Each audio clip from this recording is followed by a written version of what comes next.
Several years ago, while we were traveling back from the Ivory Coast to Mali, we decided that we wanted to shop for some fruits that we could give to our friends.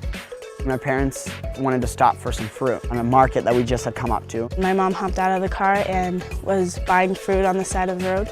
My dad and me and my sister and my brother were just sitting in the car. Another car pulled in right behind us. I remember it pulling in really tight, and I sensed that it was abnormal. These men surrounded our car and had guns. The one guy that was on my side pulled the door open, and he shoved a handgun up against the side of my head. And boy, I realized at that moment in time it wasn't a movie that I was watching, it was real life.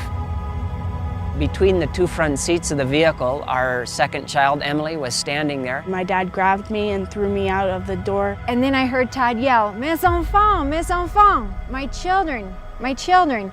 The guy that was in the front there with his handgun against my head, he says, "Do you want to die?" And he grabbed me by the arm and began to yank me out of the vehicle. They jumped in two in the back, and then my sister Jordan was right there, and then I was behind them. I jumped up and I had my hands right on the front of the seat, and then they just took off. I took off running as fast as I could towards that vehicle. There was a spare tire on the back, and so literally I dove and grabbed a hold of that spare tire. So I was trying to hide behind that tire, but yell with all my might. We went down, I don't know, maybe 1.5 kilometers without coming to a complete stop. They opened the side doors and shoved the children out on the pavement. I jumped off the back and wrapped our little children into my arms, and then that vehicle sped away.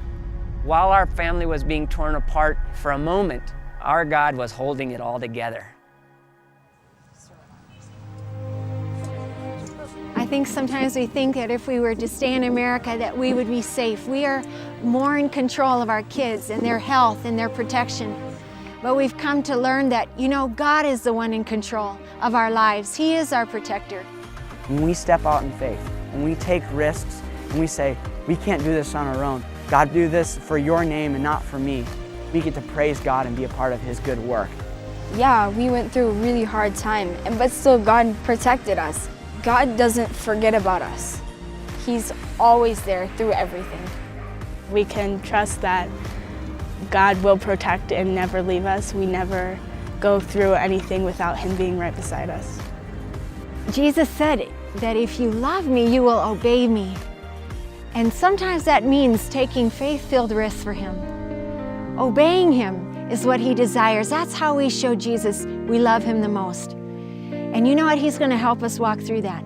Whatever that means, whether it means something scary, frightening, always remember that when He does ask you to do that He doesn't leave you alone, and He will walk with you.